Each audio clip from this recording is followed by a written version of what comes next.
Hey, RBL Weekly about to be back on the air, but first we have some upcoming tour dates if you want to come see the roast battle in a city near you.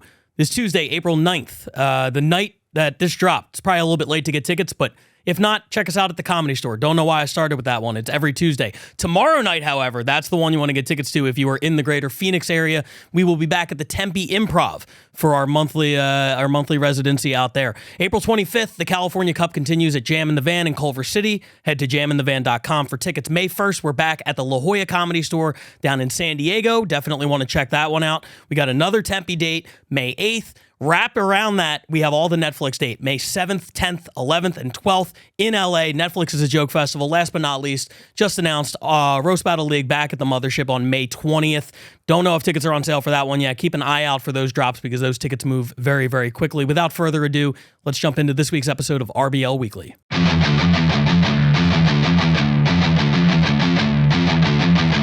What's up, everybody? Welcome back to RBL Weekly, Week 5 of the 2024 season. I am the commissioner of the Roast Battle League, Pat Barker, joined as always by the host and creator of the Roast Battle, Brian Moses. Hi, Pat. Hi, Brian. How are you? Feeling good. We're week 5. Month 1's in the books. Mm-hmm. So I'm excited about it. It was a good month. It was Manchester's month. It was. It was an impressive. That's been kind of the storyline of the whole season. London has returned. Okay. They are back. They sent in a battle this week. Will it be ranked? We will find out. They have a lot of ground to make up. They're going to try to do that quickly. Scotland was able to make up ground pretty quickly. Will last year's defending international champion London be able to do the same? Did Montreal get on the board this week? We're going to find out. Yes! Let's go! Are you trolling the audience with this outfit? What are we doing here? I'm all business up top, Pat. Cream, a little bit of blue, you know what I mean? And then I don't know what this is. This is comfortable, and the kicks are fire, but, you know, whatever. It looks like Crips and Bloods on the PGA Tour. Yeah, you know, you can keep roasting me. I mean, I know last episode I was getting roasted, so... and was that the Hitler, the one where you showed up with the Hitler mustache, or was that the one before? No, this was Roast Battle LA, the Zach Fox Oh, what episode. Were you getting roasted for on that one? I had these, like, plaid blue golfer pants. Yeah, it was bad. Here's the thing. No, don't ever say that they're bad. Just own what you're wearing. What I've come to realize is like if you own what you're wearing and pretend it's cool, eventually I'll just assume I don't get it. I'm too stupid. That's like living in LA and seeing fashion. When I first got here, I was pointing shit out like, oh, that's ugly, that's ugly. And then enough people acted like it was cool that I was like, I guess I'm just a fucking idiot. I don't know. It's very LA. Yeah. Where it's just lazy. I mean, it's just like free clothes everybody gets because they're like, you know, pseudo modeling or promo for somebody. So you'll get all these free clothes. I remember when like Roast Battle was on TV, I got so many free clothes and I still wear them. Yeah. I think I'm wearing them right now, honestly. I pay for everything I wear. Nobody's ever given me anything for free. Sorry about that. It's quite all right. If anybody wants to send me any free shit, please do. I'll wear it on the thing. I also should address the fact this is a Philadelphia 76ers t-shirt. Every time I wear it now, I think people think it's like a January 6th thing. I'm just a basketball guy. No, you look like an oath keeper. I do. I know with my face and this shirt, yeah. A 4% or a 3% or whatever that white supremacist group, or I'm sorry, Constitution keeper group is. We the people, baby. My bad. Yeah. We the people. I won't tread on you. Yeah, please don't. I fucking hate when you do that. Do you want to just jump right into the battles? Can we? Yeah, let's do it. As always, first 3 battles, no commentary from us. We're just going to run through them real quick. Then we'll be back here for the top 4. We're going to start this week with the 5th consecutive appearance on the leaderboard to start the season every single week. New York City, despite the consistency, they've been unable to catch up with Chicago. They land the number 7 battle this week, pick up a point. This is a fun one. It's interesting. You're gonna like it or hate it. I don't know. One of the two. This is Big T versus Daniel J. Parafan. Here it is. I heard the winner of this fight gets a sleep apnea machine, so that's why I'm here.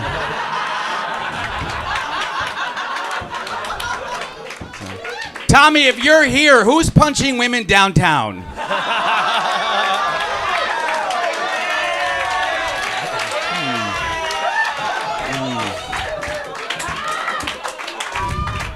It's called equality, right? You know, this is what you asked for. This is what you asked for. You got it. I don't know. Pick on someone your own size. I would never hit a fucking woman. Are you kidding me? Daniel's Hispanic. His girlfriend's she-Spanic. She panics every time his broke ass comes inside. All right, we got to make this quick. At midnight, Tommy turns into a sex offender. Tommy's nickname is Big T after he lost all his hair to lighting a big T on his neighbor's lawn.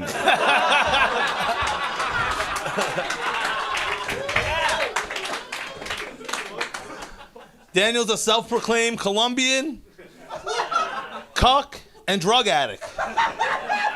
So that means he loves 8 balls. And by 8 balls, I mean 4 dudes piping out his girl. Tommy, you 18th century railroad tycoon. Tommy lives in Rockaway, Queens, and he's a recovering addict, which is ironic because he's only 1 rock away from losing his house.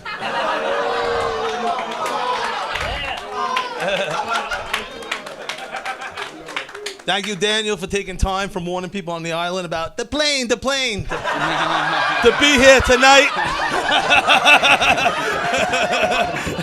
But Daniel used to have a job as a Foopa Loopa at the Carlos and the Chocolate factory. But he got fired for mixing the dark chocolate and nuts into the white chocolate. Like, leave your sex life at home, you freak. Get the fuck out of here. Go back to the Roosevelt, you scumbag. Here's your card, fucking $1,500. I don't even pay taxes and I'm pissed. I'm on the till, I'm worse than him. Social Security, SNAP, all that shit. A fat American migrant. I was the original migrant. Tommy looks like a firefighter, which is ironic because he couldn't even save his mom from a fire that took her own life. You look like if Professor X taught at the community college.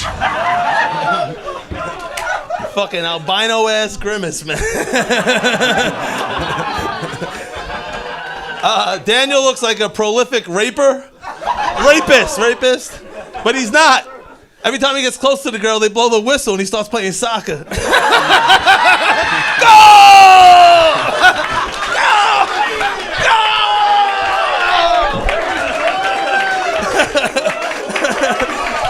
Christ.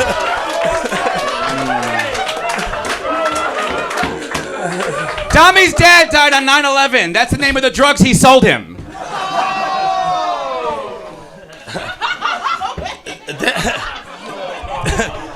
Daniel can't see his dick. It doesn't matter anyway because no one's saying yes to look at it anyway. Sorry. I was laughing at my own shit. All right, so that was the number 7 battle this week. Big T, Daniel J. Parafan. Have you seen either of those guys before? I like Big T. Oh, you've seen him. Big Okay. T's got a cool online presence. I've seen some of his battles at the New York Comedy Club. He's fun. He's like a new what was his name? Derek Humphreys.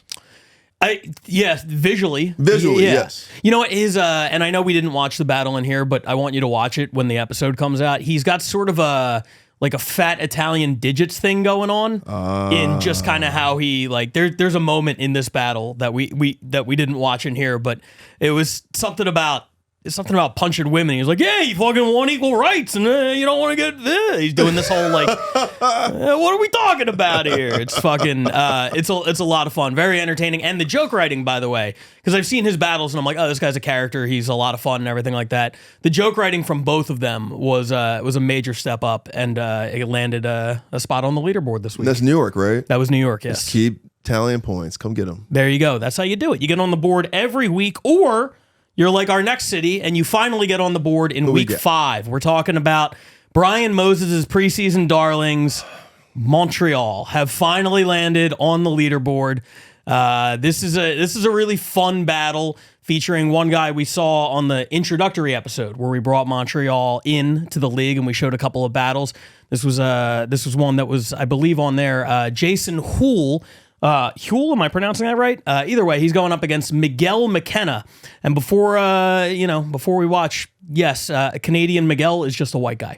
Okay. So Jason Houle versus Miguel McKenna, number 6 this week. Here it is. I'm going to introduce you to Miguel.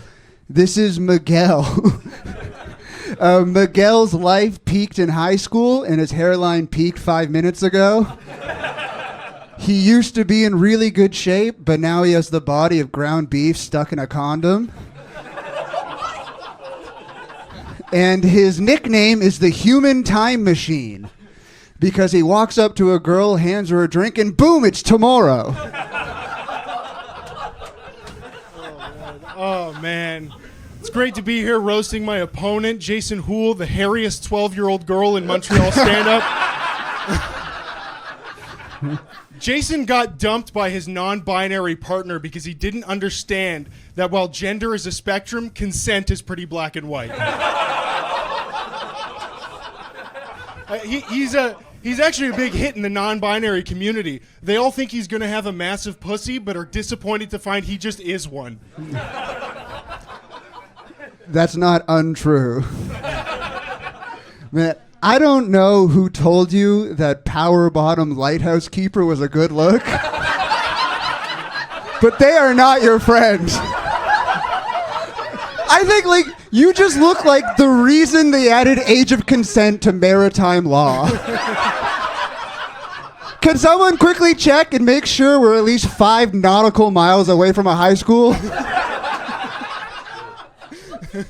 I could take you down to the St. Lawrence and do some things to you, buddy. Holy fuck. That was just a rape threat. I thought this was a roast. But we're going there. It could be 2 things. Jason works for Pornhub because he believes that sex work is real work, and writing death threats to all the models is what he calls overtime. They need to know I love them. Oh, man. Miguel is the Jared Leto of stand-up comedy. He's a cunt and I don't like him.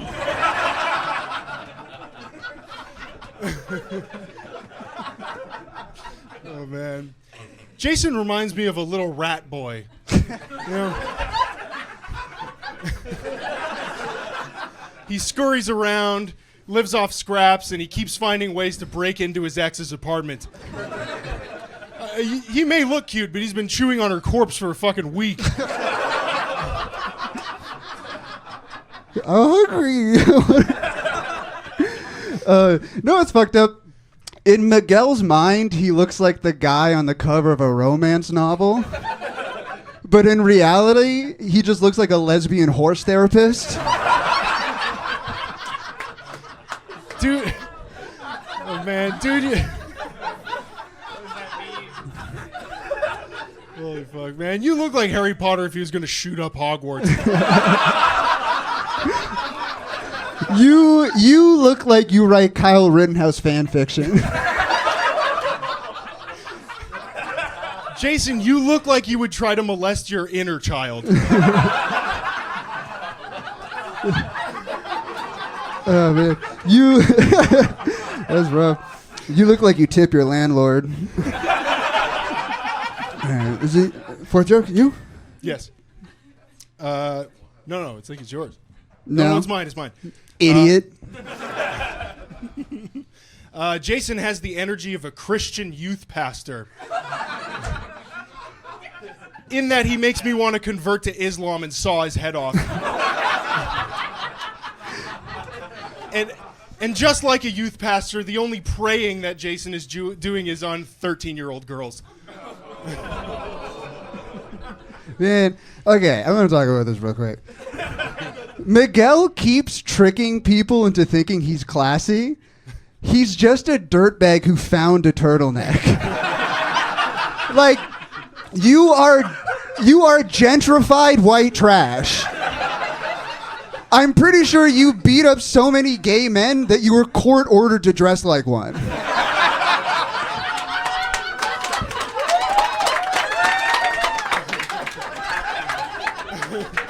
Oh, man.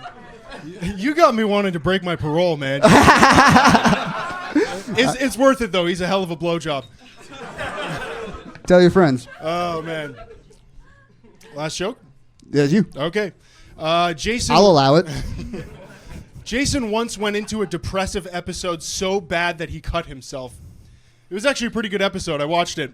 I think it's going to be a good season. We can all tell how it's going to end, though.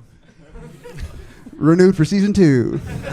So there it is, Montreal, the preseason darlings of Brian Moses, finally living up to the hype that you set for them. Picking up 2 points. Yeah, dude, Let's go. You put a price on their head. You made them hunted before they even showed up. They didn't get to be underdogs. They got like 20-something weeks left. They got this. Yeah, plenty of time. I believe in you. 2 points is big. 2 points, yeah, absolutely. Yeah. It's been a really hard season, I feel like, for a lot of cities that when I say like the competitive level of these battles is so much higher this year. We had 14 battles submitted this week. Yeah. And they're honestly probably 11 or 12 of them would have been top 5 battles well, they couldn't all be, obviously, but any one of them you could have pulled out, put in a week last year, and it would have ranked in the top 5. Now it's ranked like 11th. Oh, wow. Like everybody has stepped up really. Everybody stepped their games up a lot. The sequel is better this time. This is where the sequel of the movie is better. Season 2 of RBL, yes, way better. Yes. Let's go, Montreal. And if you don't believe me, go back and watch like season 5 last week. You'll be like, holy shit, dude. Get those numbers up. But I mean, stunk. like, don't comment because don't be weird. Yeah. Well, let's keep it going now. That was one of our expansion teams that finally gets on the board week 5. We'll keep it moving with another one of our expansion teams. They were the story of the first month of the season. They continue their role here in month number 2. I'm talking about Manchester, of course. We have seen a bunch of different battles now out of Manchester. This is the 4th one. Damn. And somehow all of them are a little bit different than the one before. And this one is a lot different than the ones before. This is a trip, man. This is a lot of fun. Check it out. Number 5 battle this week from Manchester. It's Eddie Fortune versus Jenny Hart. Here it is. Can I just say before we start that this is a first for me, seeing Eddie on stage at a Maida comedy club. I mean, it's like having Yoko Ono on stage. Everyone's thinking, I hope that cunt doesn't start singing. Over to you.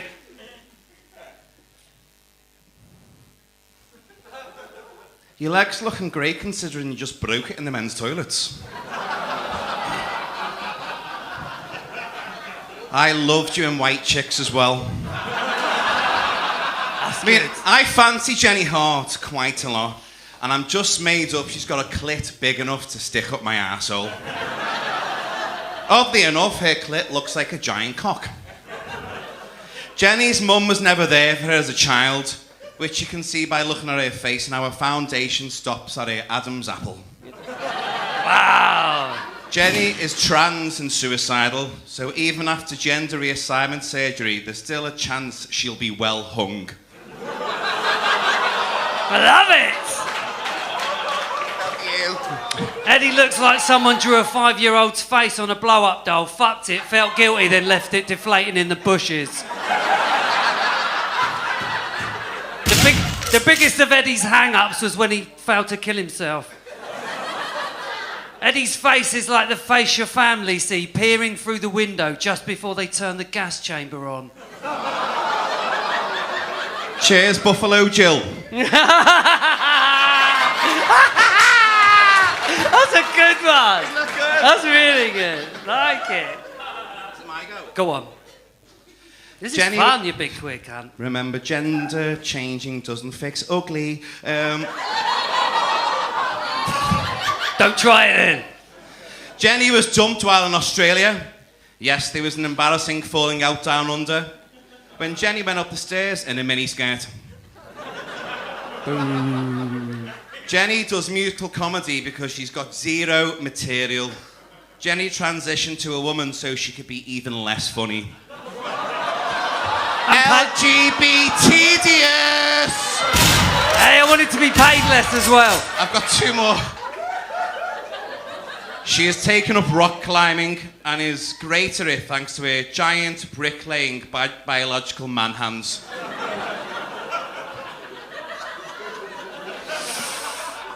Eddie's sister said that he was a happy accident. The accident being his mum crashed into a tree, and the happy being the 2 paramedics that fucked her while she was unconscious. It explains Eddie why a used to- minge is like half a Big Mac.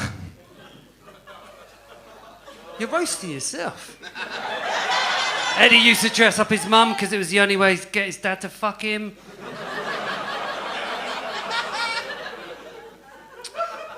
Go on, you go. I've got one last bit, but it's a song, so I'll do it at the end. Jenny's life is such a car crash. Caitlyn Jenner is giving her driving lessons. I've got slight autism. I don't get most of these. Jenny tried to kill herself by leaping from Toys R Us building. She was trying to buy a Nintendo and the cashier said, Game Boy, and she fucking lost it. Yes! Yes! Have you got more? Go for it. I've just got a song. That's all I've got left. I couldn't be asked for the rest. Go on. Jenny did try and jump off Toys R Us because her dead name is Jeffrey. One for the younger kids in the audience. Eddie's like 9/11, plain simple and full of cunts. No, that didn't... As a trans woman, if you wanted to die in a car park, you should have had the good grace to be kicked to death like the rest of us fucking faggots. Eddie's like the Royals because they have AIDS. You're like the Royals because you fuck kids.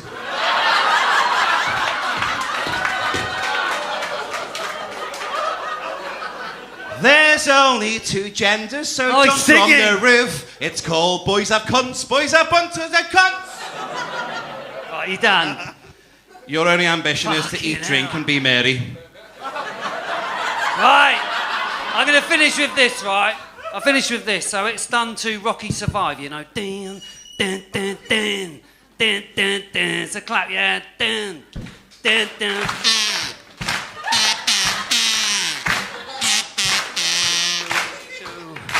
When he was pumped out of his dad, it was unfortunately anal.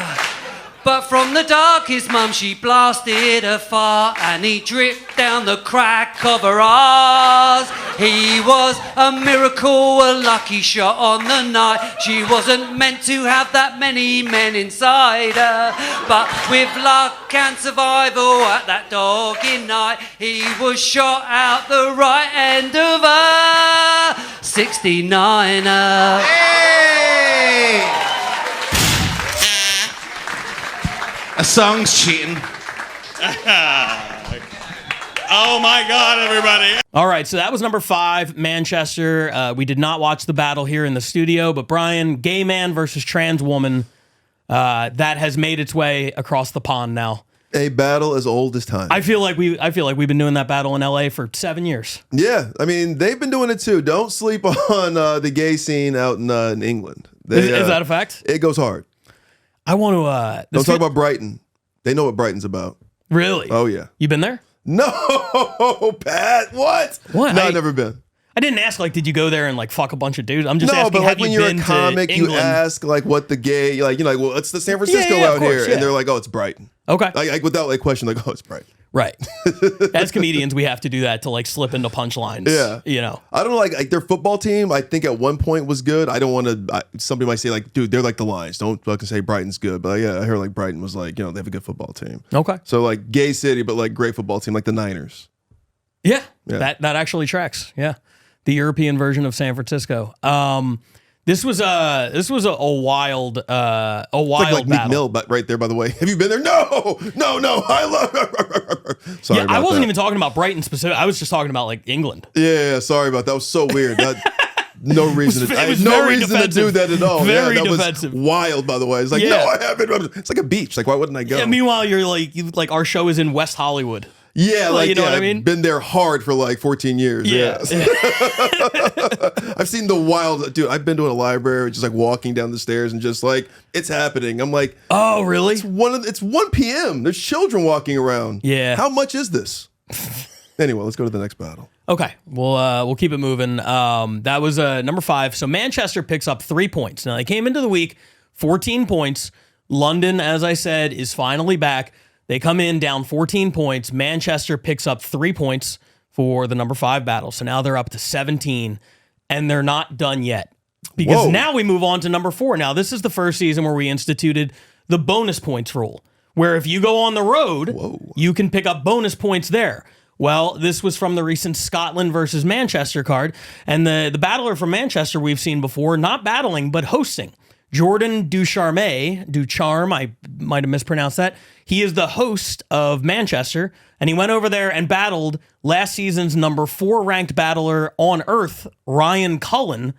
So it's the number 4 battle this week. So Scotland's going to pick up 4 points, take half of that, 2 more bonus points for Manchester. They are up to 19 now. So London, as of this second, 19 points in the hole before they even get started. That's a hell of a head start, Manchester. I mean, this is your season. This is an explosion of just, hey, we're something to be reckoned with. Good luck, everybody. Yeah. That being said, in this battle, I'll tell you what, man. You go to Scotland and face the number 4 battler in the world on his turf. You have an uphill battle ahead of you. No spoilers, but Ryan Cullen is a fucking monster. Straight off the plane. That's the only way he battles. He just spent a month in Australia for the Fringe Festival, Adelaide. Flew in a few hours before the battle, got off the plane, and did what he does best. It's the number 4 battle this week. Scotland's Ryan Cullen against Manchester's Jordan Ducharme. Here it is. I suppose I'll go first then. That's what we decided. Yeah. It's not a choice you're making. We decided that. All right, fucking hell. Blob Dylan.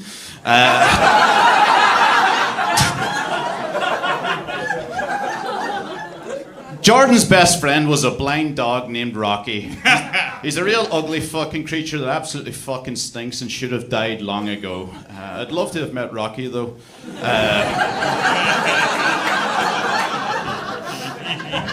Jordan looks like all his socks crunch.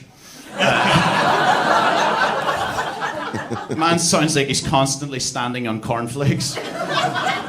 I bet if you blacklighted Jordan's bedroom, it would have spattered as much cum on it as the walls of his mother's cunt.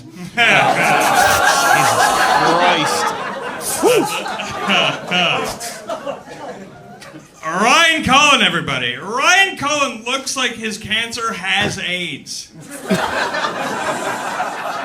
He's got the look of a man who survived many nuclear winters. No? Oh, yeah. Oh, right. I forgot I'm in Scotland. He can't smoke weed because his lungs don't work, and it might make him self-aware enough to finally euthanize himself. His lungs are beaten, bruised, battered. They're just like his mom's pussy. Except, unfortunately, his mom's pussy can't use an inhaler to help itself. Sheesh. A lot of mom's pussy. Joaquin Phoenix from 2010 called, and he wants nothing back. Jordan looks like the type of guy that would have a Ghostbusters themed wedding.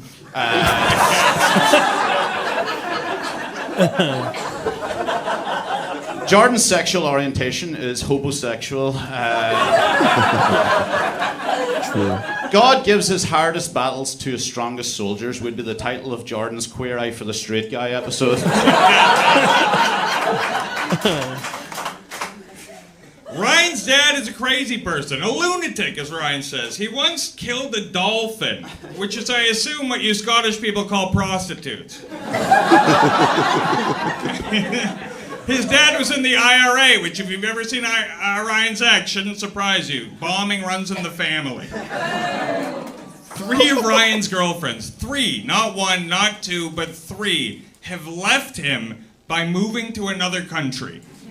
That's what Ryan says. If you ask me, he gave them the old dolphin treatment. It worked for these lot. Are you done? Okay. Jordan looks like he French kisses his flesh night every night before bed.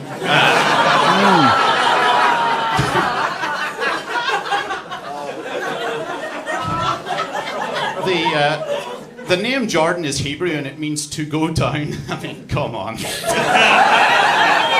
I didn't even know that. Yeah, Ducharme is French, but in Spanish it literally means to take a shower. Just take a fucking hint, man. Jordan lost his virginity in a van at a music festival. What a magical moment for Jordan. Totally spoiled, though, by the piercing screech of a rape whistle. That's good.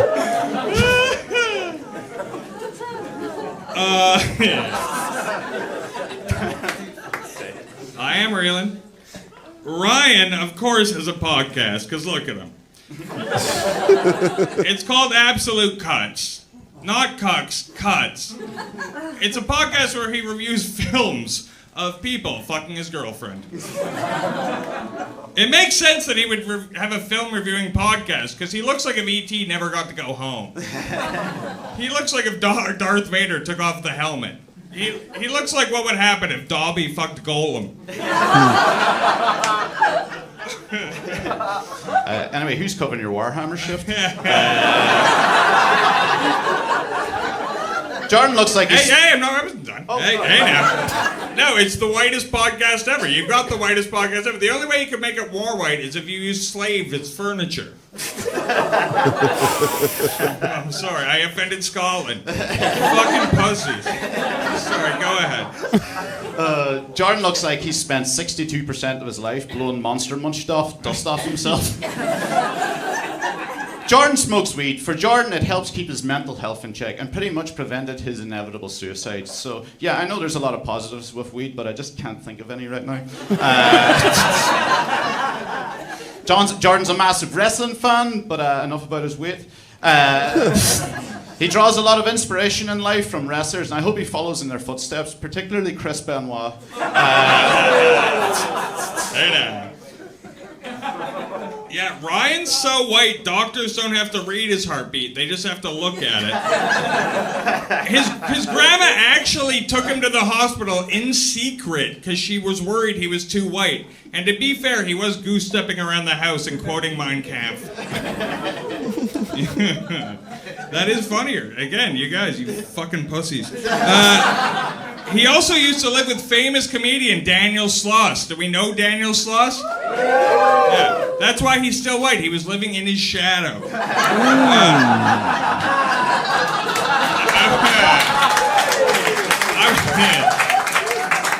It sucks because I was hoping to meet him tonight, but he's obviously forgotten about you. Ryan's been hit 7 times by a car in his life. 7. That's almost 2 hands. And I know what you're thinking, like exactly what it is. Like the headlights beam off that dumb bald dome of his, blind the driver, and the rest is history. But as the saying goes, hit me with a car once, shame on you. Hit me with a car twice, shame on me. Hit me with a car 7 times. Start looking before you cross the street, retard. That is how the saying goes. Just good advice. Yeah. Jordan recently had a circumcision. Yeah, he got desperate when he ran out of cheese for a late night sandwich. God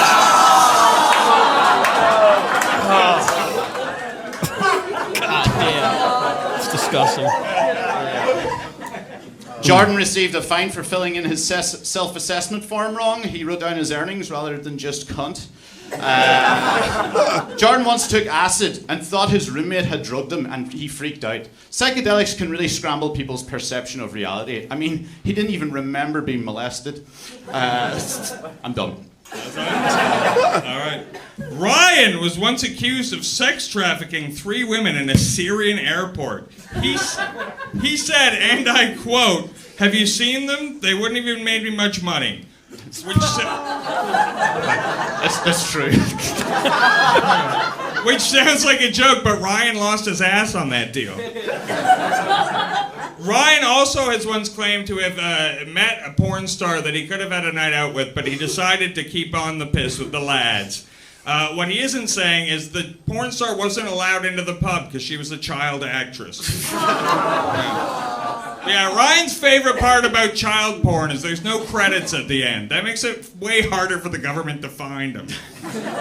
He looks like the kind of guy who would say, "Hey, it's not my fault they're such good actresses," to a judge and jury while they have his hard drive. Well, we don't like child porn jokes, everybody?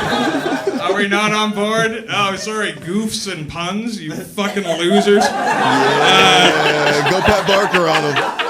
Ryan's comedy hero is Jimmy Savile. Not only for his comedy prowess, but for his beautiful head of hair. Number 4, Scotland featuring Manchester. First of all, props on... It took them 50 jokes to get to the part where they call each other pedophiles. 2 white guys, that's a record. That's the longest it's ever taken. Props to Ryan for getting off a plane and coming out and just firing. I mean, people hate the phone. You know, a lot of the viewers do, Yeah. but obviously he needed it because he just got off like probably a 17-hour flight or a 14-hour flight. They just have so many jokes. It's like I'm trying to find the balance on that. Mm-hmm. You know, it's really interesting because it's almost like an uneven playing field. Like I'll be honest, when I sit down and evaluate these battles, I'm adding points for good jokes and taking points away for jokes that don't hit. This one was not one of my 7 this week. I'm not gonna lie. It was outside of my rankings. Wow. There were a lot of good jokes in it, but I felt like there were a lot of moments that kind of balanced them out because they fell a little bit flatter.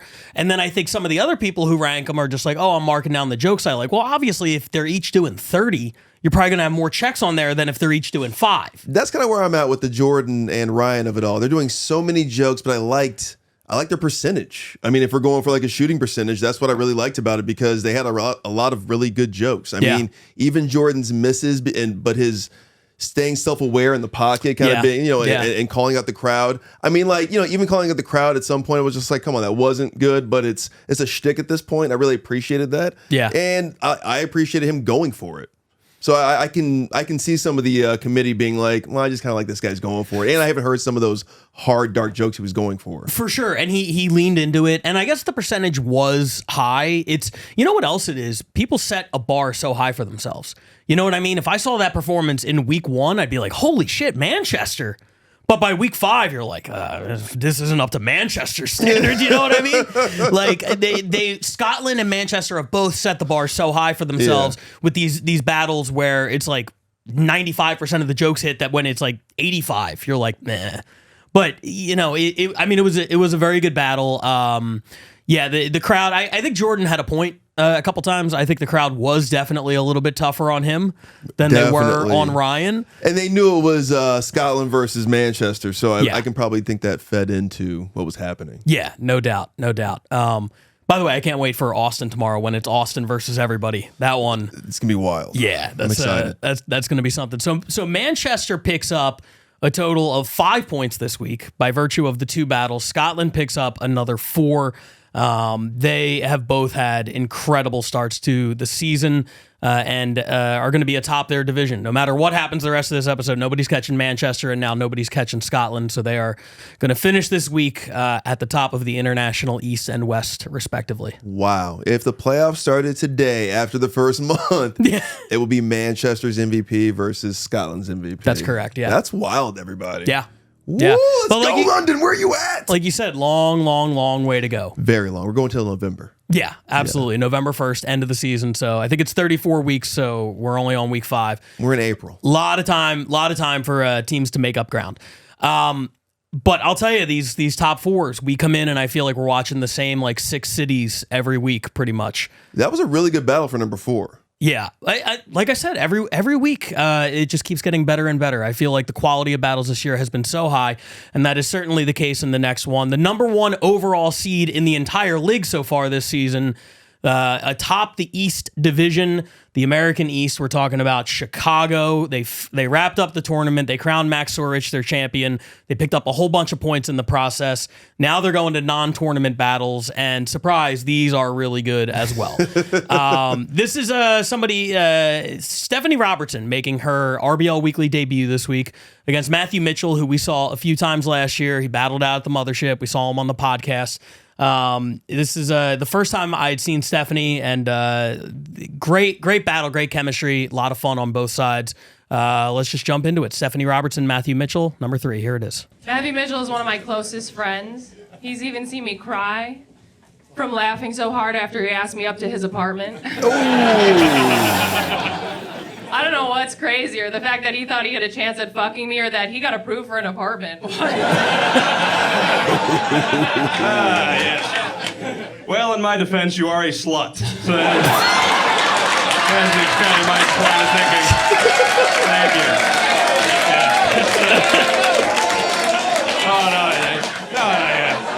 No, Stephanie's a slut, and she has a gay twin brother. Doctors say it's because her mom was swallowing too much cum while they were in the womb. Talk that Brighton shit. Come on, Pat.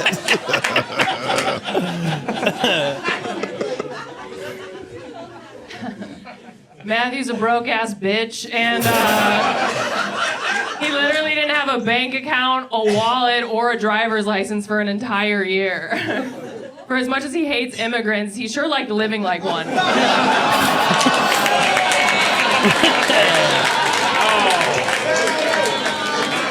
live like an immigrant. Why are you poking holes in condoms like your citizenship depends on it? That's my question. That's what I'd like to know, folks. Stephanie's two biggest insecurities are she has larger than average ears, and she was in a physically abusive relationship. Yeah, you'd think with those big ears she'd be able to fucking listen.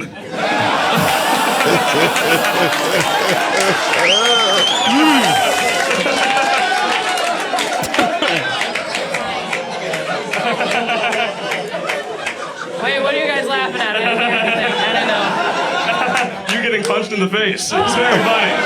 It's a funny thing. Yeah. Matthew, you look like you smoke meat after sex. I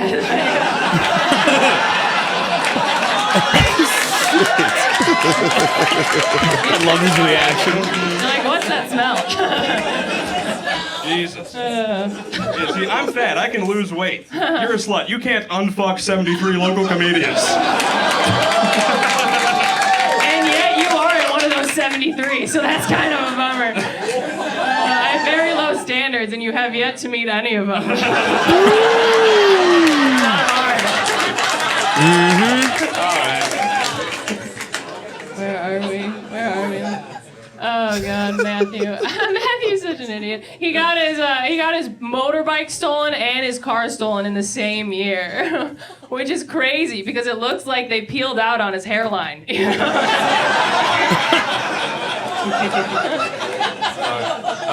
Stephanie told me that you wanted to marry into the mob. She said she's trying to attract an Italian mobster, which explains why her pussy looks and smells like an eggplant parmesan. That's amore, baby. That's a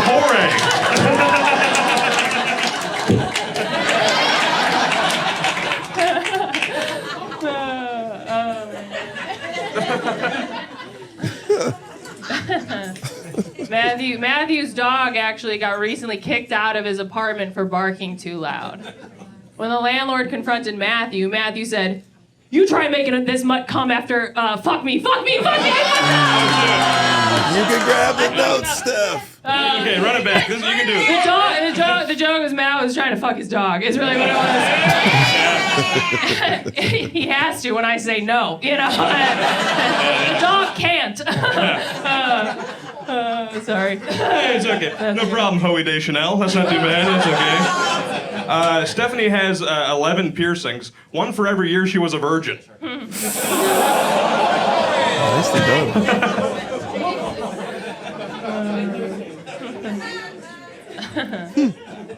Those piercings made me feel something. Okay, what joke are we on? Oh, Matthew traded in his smartphone for a flip phone. It's like, look, buddy, just because you can't access it doesn't mean you don't want to watch child porn anymore. You know. Oh, Jesus. Why'd you have to? Well, okay. Well, your mom's dead. Yeah. Stephanie's mom died. They say that's what happens if you have a gay son and a thought daughter. Thank you, Gopher from Caddyshack. Like, he's so stupid. Oh my God. Matt's just mad because his girlfriend's bisexual and her type is me.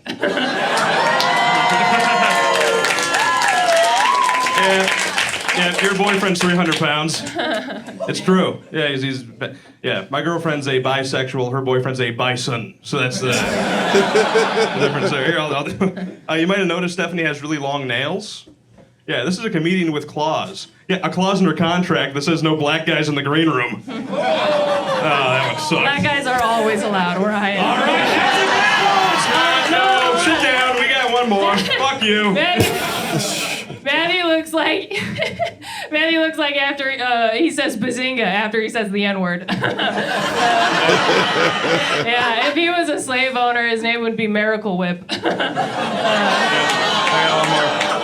Yeah, it's nice Big Bang. That's great. Yeah, great Big Bang Theory reference. By the way, the Big Bang Theory is what Stephanie calls it when she fucks 5 guys. Nah, but Stephanie was on the show Kill Tony. You guys know Kill? Make some noise if you know Kill Tony, yeah? There we go, yeah. Stephanie bombed on Kill Tony. Yeah. A lot of people blow up after doing a set on Kill Tony. The closest Stephanie got was when she put the gun in her mouth after the set.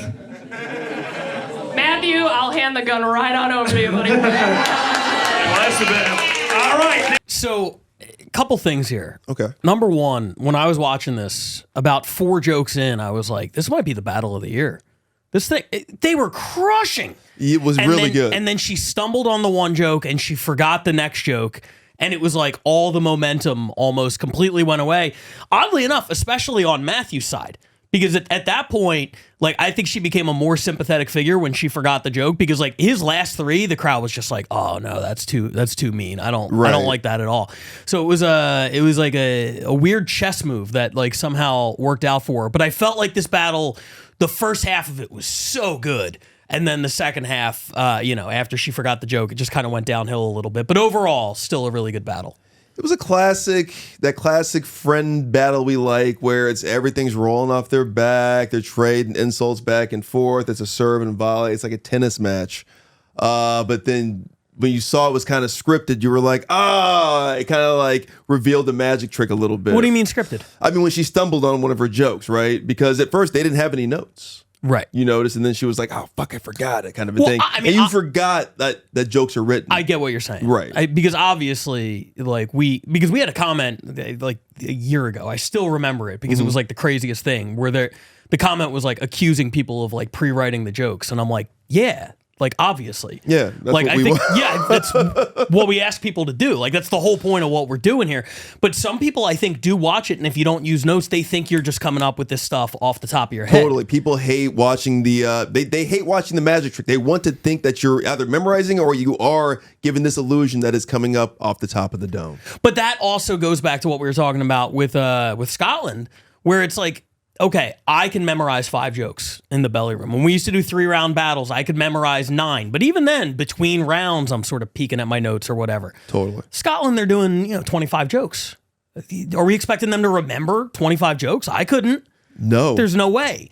So it's one of those things where it's like, to me, the disconnect is like when you only have to do 5 and you're still using the phone. But Chicago does like 7 and then Scotland does a whole bunch and like, right.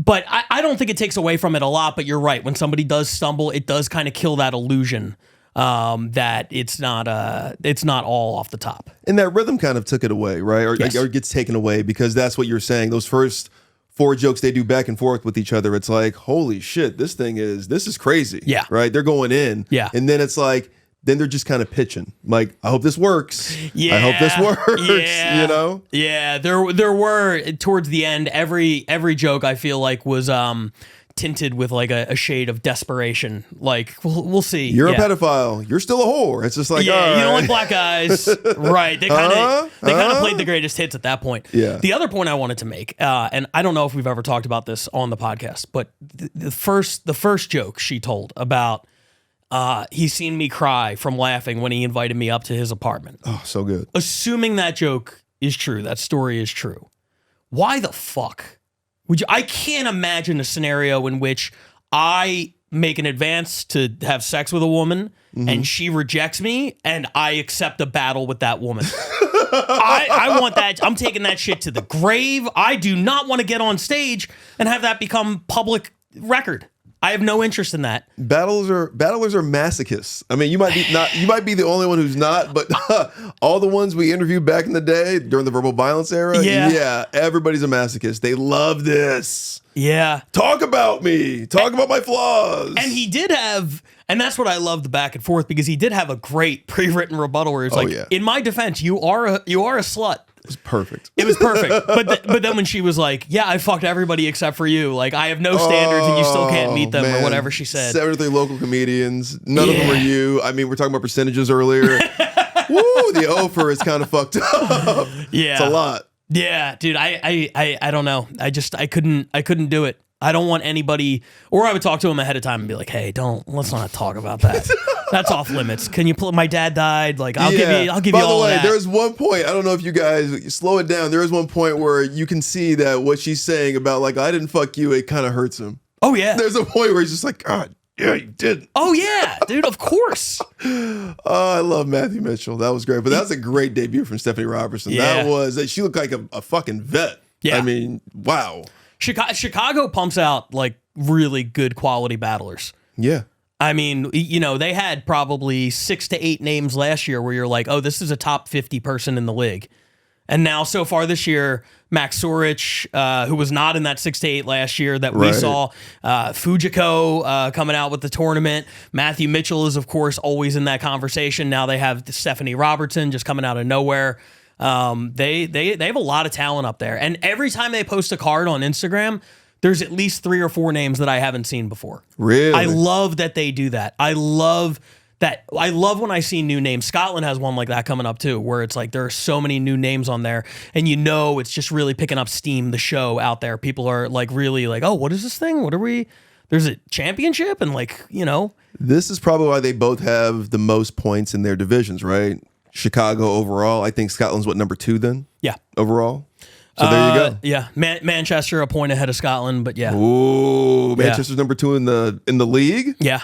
Wow. As of this second. Okay. That could change. We still have 2 battles left. Ooh. Okay. Speaking of which, let's go to the new number 2 in the league. It is right here in Los Angeles, the defending world champions, LA. This is a battle from the Belly Room, of course, featuring one of our more prolific battlers, Julian Fernandez, who battles all the time at every possible opportunity. Already his second battle of the first month of the season. He battled at the Mothership. And this is them, in the Belly Room going up against a returning legend, Doug Fager, one of our favorite battlers, friend of the show, the deputy commissioner, who had been out for a minute and wanted to come back, and I was excited that we got him back. I thought him and Julian would be a great matchup, and I was right. It did not disappoint. It's a great battle. It's number 2 this week. Doug Fager, Julian Fernandez, LA. Here it is. What can I say about Doug that hasn't already been discussed at length by a jury of his own peers? Doug, I don't know what runs faster, your hairline or the women you corner on your bowling team. This is male pattern baldness, so I guess you don't have to worry about it anymore? Julian is non-binary, or as my dad calls it, gay. My dad too, yeah. Julian came out as non-binary after both genders said, not it. Sorry. Not them. Thank you. That's right, Doug. I am non-binary. When I introduce myself to people, I have to tell them my pronouns. When Doug introduces himself, it's because the government told him to when he entered the neighborhood. Doug's voice sounds like a dry queef. And doesn't Doug look like Jeffrey Dahmer if he only ate grass-fed people?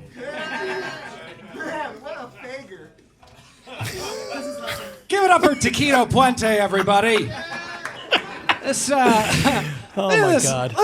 fat fucker. This fat Mexican is so fat. Wait, I fucked that. This Mexican, look at this fat fucker. And I start again. Look at this fat fucker. Try one more time. Yeah. Look at this fat fucker. Julian's such a fat Mexican that even his salsa dancing is thick and chunky. That was worth it. Worth it the third time. Doug's actually a real ladies' man. His opening move is saying, so, my place or else? Julian, I see that Ozempic has not yet made it to your community. It's tragedy. Julian's face is so fat, he doesn't have dimples. Those are 2 extra belly buttons. Julian's face is so fat, he wears a mask in the pool. Should have stopped while you were ahead. One more. One more. Julian's face is so big and fat he brushes his teeth with a broom. Should have stopped while you're ahead. I'll keep going. Doug dated his therapist, and he has a brother who's homeless. They both only wanted one thing from him: change. It's a good Julian still lives with his parents and is 31 years old. When I told my homeless brother that, he was like, "What a fucking loser."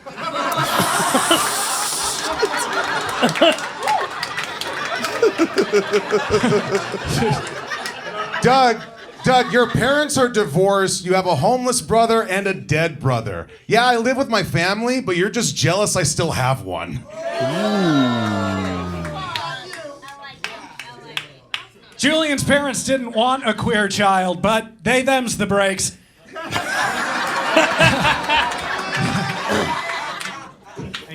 Thank you. Thank you. Julian, you have the face of a migrant caravan with the body of a Dodge Grand Caravan. They say your hair keeps growing even after you die. Do you guys think Doug is jealous that his dead brother has more hair than him?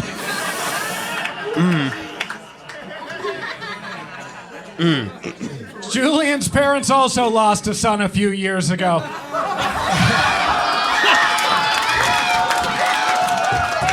That boy Doug. Yeah.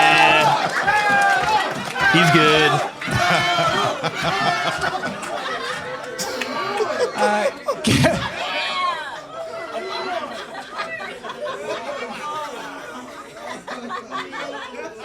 Give it up for them. Table for one.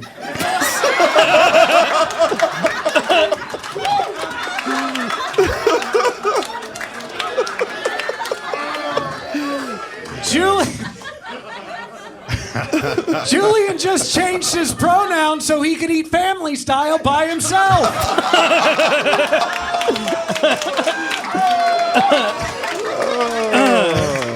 That boy Doug. Doug's comedy career is a lot like his homeless brother. Nobody can find a place for it. All right. Doug Fager back with a vengeance. LA in the number 2 spot this week. Kind of an opposite of Chicago, where I thought they started off really slow. And then Doug fumbled the joke. 2 battles in a row with a fumbled joke. And then he just took off after that. He was rusty. And then you saw like, oh, I remember how to ride this bike. Yeah. And then, man. Yeah. Woo, Dougie. Yeah, the bike got up to 100 miles an hour real quick. Yeah. And honestly, Julian was so consistent. He was. Yeah. I mean, very mean, Yeah. consistent.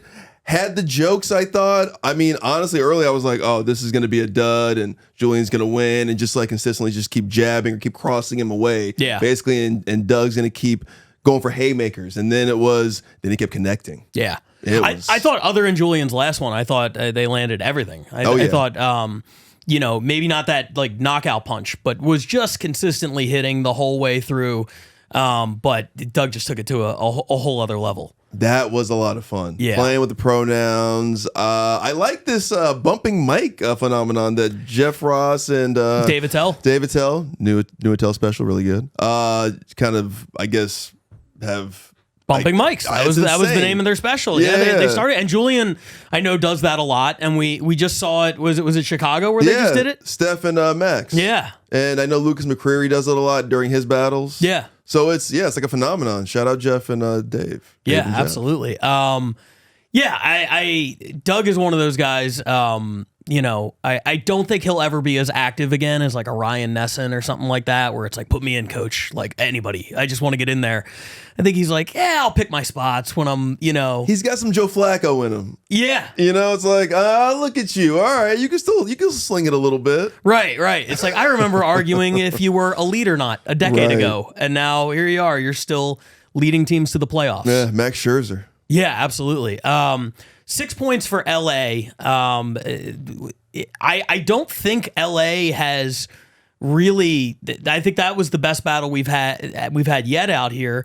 But I don't think they've really reached the level that they had last season in winning. The U.S. division. Last year it was just the one division, and yet still 21.5 points sitting atop the West. It's just consistency. It's just consistency. That's all it is. 4 points here, 5 points there, 3 there. That's the name of the game. That's how New York did it last year. That's how New York made the playoffs. I don't know if New York had a single number 1 battle last year. Wow. But every week it was like number 5, number 4, number 3, number 5, like just chipping away and just keep putting points on the board. And it's so much harder this season, but you're already seeing it. Like we said earlier, New York and Chicago are the only cities that have been here all 5 weeks without missing any. And Manchester now with 4 weeks now. Yeah, Manchester 4, but then they doubled up today. You can go on the road and get some points for your city. We've seen that a few times already this year. But yeah, consistency is the name of the game. If you look at the people in the top spots, that's how they all get there. Just every week, the consistent, good, fun battles. And LA, had a really good one this week with Doug and Julian. That was awesome. Thank you, Doug. Shout out, Julian. Speaking of returns, it's the return of London. Number 1! First week, they come out of the gate with a number 1 battle with 2 familiar faces, one of which is the reigning and defending league MVP, the runner-up in the championship, the number 1 international battler in the world, the only person who had 7 RBL Weekly battles last year. She is tied for the lead in career RBL wins with 16. Just one of our most prolific battlers who every time I feel like hits a home run. I'm talking, of course, about Shalaka Karup going against one of the unsung heroes in the London division. We're going to talk a little bit about her after the battle. But they take a month off. They don't debut until March 29th. They give Manchester this big head start. They dig a 19-point hole, and then they come out week 1 and throw a number 1 battle on the board. It's the return of London. It's number 1 this week, Shalaka Karup, Helen K. Let's get into it. Here it is.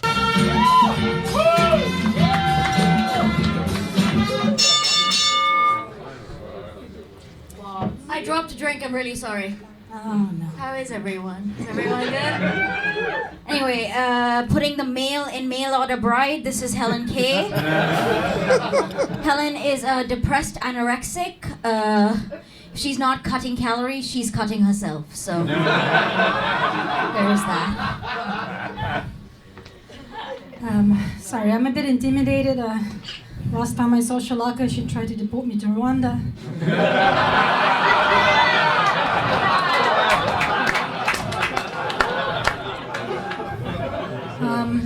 Shalaka used to get in trouble at school for lying, and she still does it to this day when she tells you that your call is very important.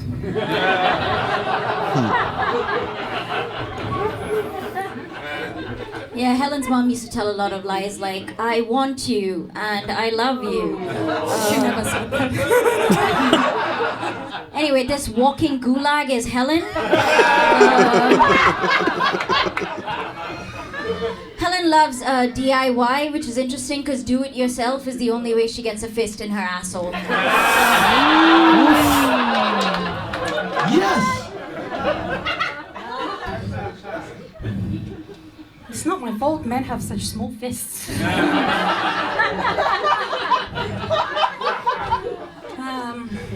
have I got?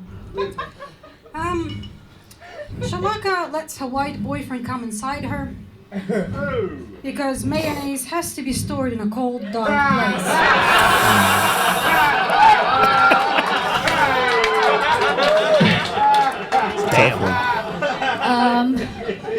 I'd have a comeback for Helen's vagina, but that would be an easy joke.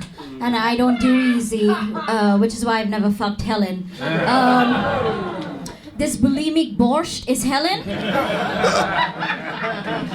Helen has a resting bitch face, but an active pig body.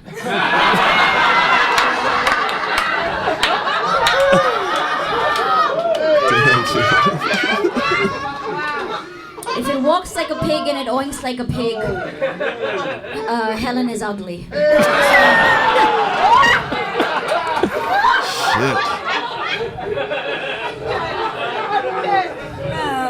Thank you, unibrow bomber. We've never heard that one before. Never. All right, Crazy. all right, all right. Obviously, Shalaka's not a terrorist. She looks like she would ask ISIS for more homework.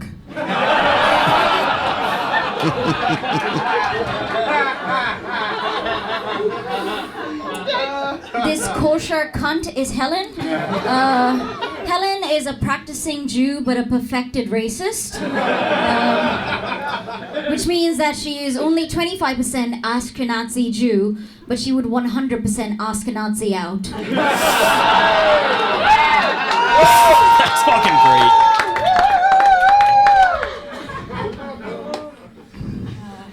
Listen, you don't choose your heritage. If we could, you'd have less body hair.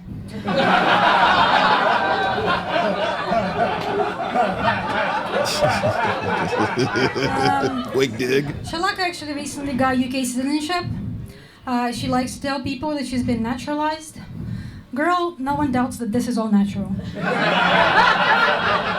Yeah, unlike Helen, I wasn't affected from Chernobyl's radiation, so...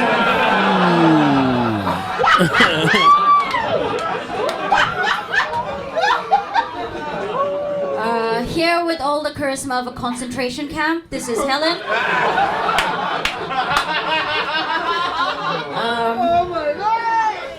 Helen's got 4 tattoos, but her grandmother has got 6.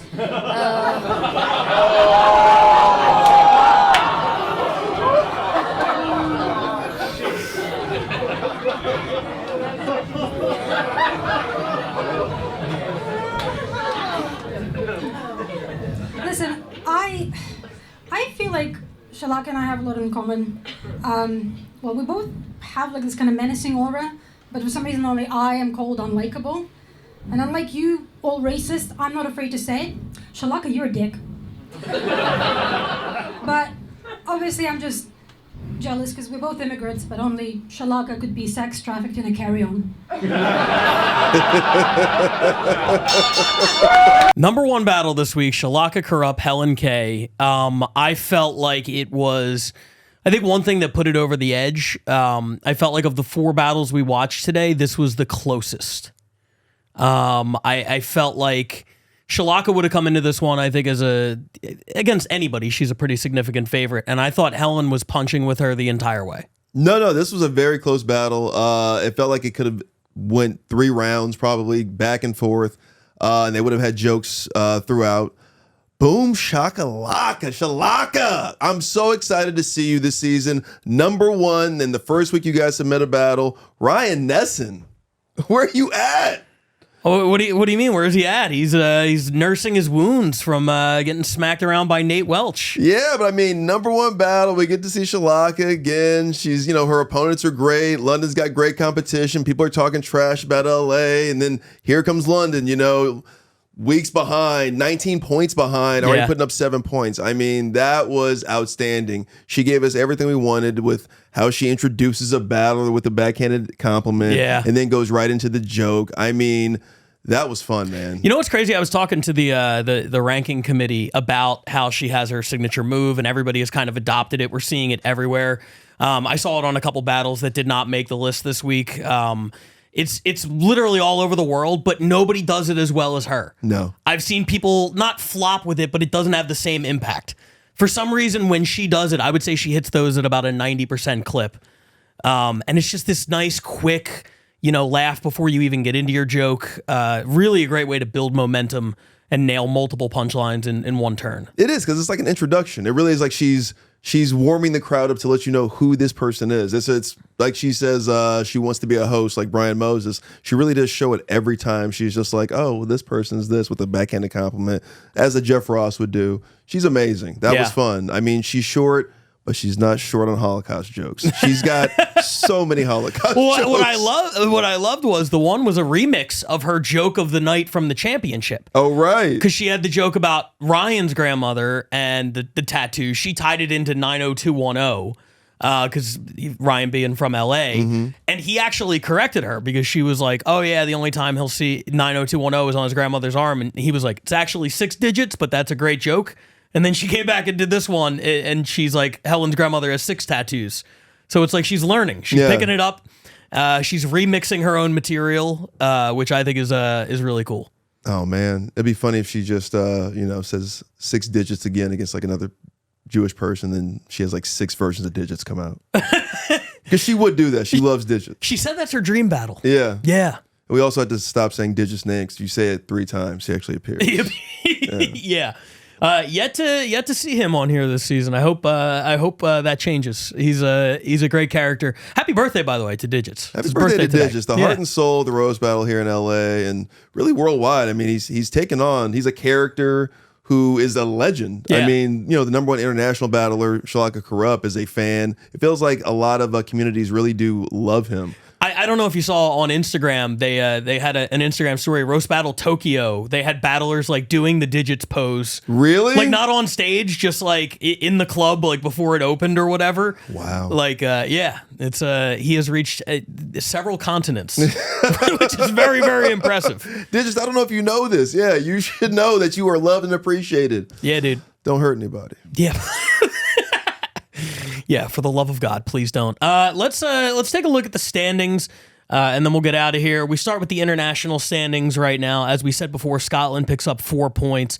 International West, I think, is the only division where every city is now on the board. Montreal picks up the 2 points. They get off the schneid, so to speak. You definitely want to get those points. I think it just takes a lot of pressure off. I think if you see a 0 next to your name 5 weeks into the season, you got to be feeling a little bit of the pressure. Especially in that International East, definitely. I mean, London, welcome back. Montreal, thank you. But Toronto, Barcelona, I mean, you're in striking distance, but it's getting a little hectic. It's getting kind of hectic. Barcelona, of all the cities, is now, I believe, the closest number 2. They're 8 points back. That's still striking distance. That's 2 good weeks, and you're right back in this thing. In the International East, of course, this is going to be the story for a while. Can Manchester maintain and build on that lead over London? Even though London had the number 1 battle this week, Manchester picks up 5 because they end up in 2 different battles. So they maintain a pretty significant lead. Tokyo, I feel the worst for because they are sending me stuff that last year would have been number 3, 2 through 4 most weeks, and everybody has just stepped their game up so much. I've actually had Tokyo on my personal 7 2 weeks in a row, and they just come up like a point short every time. Ooh, I feel bad because they have good shit. Australia is also here. No, Australia didn't have an opportunity to submit this week because they hadn't had an event within the last 30 days. So they have another one coming up, I believe, tonight, actually. So hopefully we'll be getting some stuff from them soon. But Manchester, London, I think is going to be the story of the season internationally. I'm excited about that one. And now let's jump over to the American side of things. LA, extends their lead over the Bay Area. Austin started off so strong with the number 1 in the first week, and they have kind of hit a wall after week 2. And then Denver's the another one. They sent in a really fun battle this week with Ashley NG, okay, who we saw crush down in Austin last month. Another one that absolutely could have made it, was on a couple of ballots, came up just short. Before we get to the East, early thoughts on the West? Denver, come on. Don't Montreal me here. I mean, you're my dark horse. LA, the consistency, it impresses me. As much hate as we get from all of our Roast Battle LA belly room battles, we are still the number 1 city in the West. We're number 2 overall in points? Yeah, number 2 overall in points. So 21.5. Yeah, I mean, look, the difference between those comments is they're looking at every single battle we ran on any given week in January or February during the off season. Everybody stepped their game up starting in March. That includes LA. And, for this, you only need 1 haymaker battle every week. That's all. You know what I mean? Like, the undercards can be whatever. We're only seeing the best of the best on this show. And LA's best is pretty good. Is what we're finding out early in this season.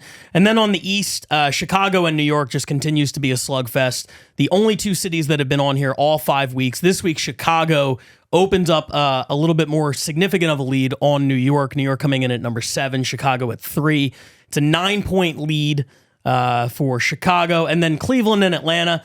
Again, I feel bad for the cities that have 0 or 1 that are sending in good stuff. We had another good one from Cleveland this week. Atlanta's really close to figuring it out. They sent one with a battler named Shelly Gruenberg, who I want to shout out because she was fucking great. She killed it. Okay.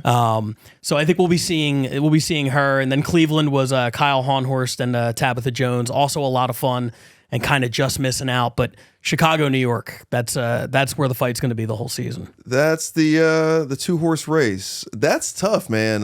With Chicago, with the depth you're talking about, I mean, honestly, that's kind of the story in America. It's the depth and consistency of the traditional battle cities, your Los Angeles, your Chicago, New Yorks.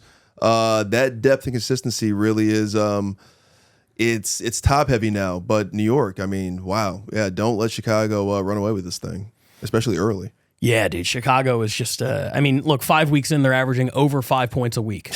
That's crazy. Which is, you wouldn't think they could maintain that pace for the whole season, but if anybody can do it, it's them. Depth and consistency. That is the key. That is the key. So long way to go, but those are our leaders. If the season ended today, it would be Chicago with home field advantage over LA, and it would be Manchester with home field advantage over Scotland. Obviously, a long way to go before we get to the 2024 championship, but I think we're starting to see who's the contenders and pretenders a little bit early in the season here. Ooh, I want to see Atlanta get on the board. I want to see Denver get on the board. I want to see Australia. I want to go to Australia. Me too. So you keep losing, we'll go there, and I'll be a neutral site for everybody. So do what you got to do, Australia. Shit. All right, throwing the gauntlet down. I mean, whatever. Yeah, if we got to come into Sydney and fucking clean house over there, we'll do it. I will not hesitate to sit on a plane for 24 hours and then come in and what was that? Was that Glenn Ross, where the guy comes in and he's like, second prize is you're fired. Yeah, exactly. First prize is steak knives. Yeah, I'll fucking do that. I don't care. But yeah, another great fun week of battles. Thanks to everybody who sent a battle in. Thanks to everybody watching this. We've had a couple of people in the comments saying, hey, the battles that just missed, maybe we could see those on like a Patreon or something. Stay tuned. I think that would be a really cool idea, actually, because I would love for you guys to see this and frankly cause more controversy. I would love for you guys to hop back in the comments and be like, yo, I was just on the Patreon and fucking Cleveland got fucked this week. Nice. I want to know. That's the kind of, those are the comments I love, where somebody's like, I don't get how this was number 5 and then this was number 3 and blah, blah. Fire the committee. Yeah. Talk that shit, audience. Exactly. Talk that shit. That's what we're here for. We love it. We want to hear all your opinions. Appreciate you guys for watching. Anything else before we get out of here? Let's roast.